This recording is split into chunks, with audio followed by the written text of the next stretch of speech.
Hi, Bex from Trading Sports Therapy. Today's exercise is going to be our single leg stretch.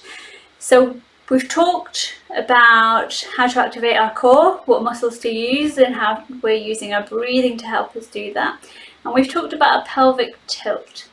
So we're going to talk about finding our neutral pelvis now, and then we're going to start adding in some exercise. The exercise will then help keep our back nice and stable, but then get our legs moving separately rather than compensating all the time and overworking with our back.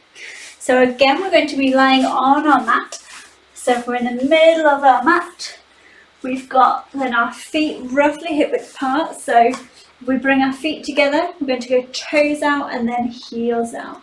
So we're into that nice position where our hips, knees and ankles are all in a straight line. Arms just resting by our side. We've got a little pillow behind our head just so we can chuck that chin under to make sure that our neck's nice and straight.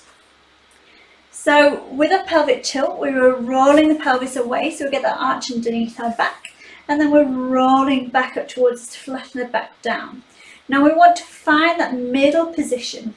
So we've got a little gap underneath our back, not quite big enough to be able to get our fingertips all the way underneath, but I tend to think of it as like a little garden pea just there. So we want to hold that pea there, so we're not going to let the back arch and that pea roll away, and then likewise we're not going to squash it down to the floor either. So we've got our neutral position.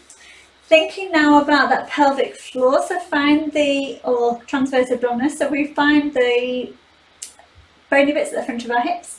Come 2 fingers in where it's nice and soft when we're relaxed. So we'll do a couple of practice breaths to begin. So we'll take a nice deep breath in. Then as we're breathing out, we're going to think about tightening through those lower tummy muscles, so those deep muscles underneath, wrapping around the spine, so it's like corset. And then breathing out again. And then breath in.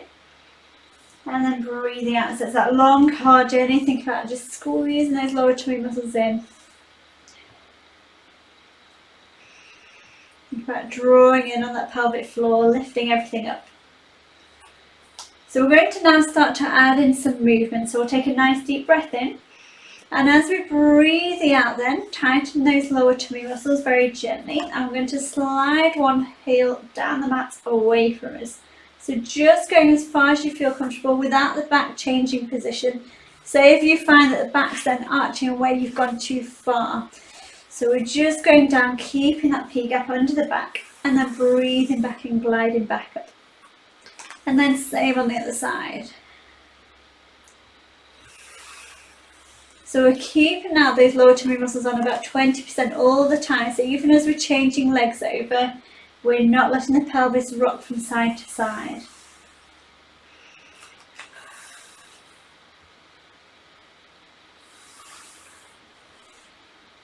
So we'll do 4 more, do 2 more on each side.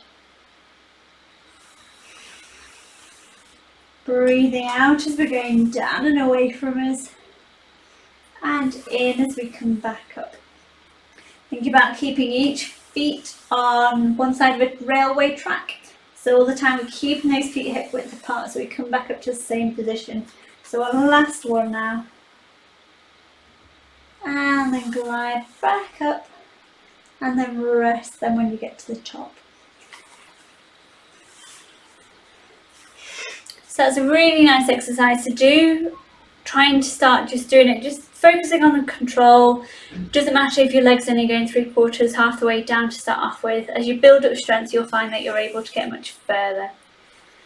So if you practice that about, I do 2 sets of 10 to start off with, so 4 on each leg. Just make sure that you reset your pelvis between each one. Just check that you're still in the right position. And then as you get stronger, you'll be able to start to do more.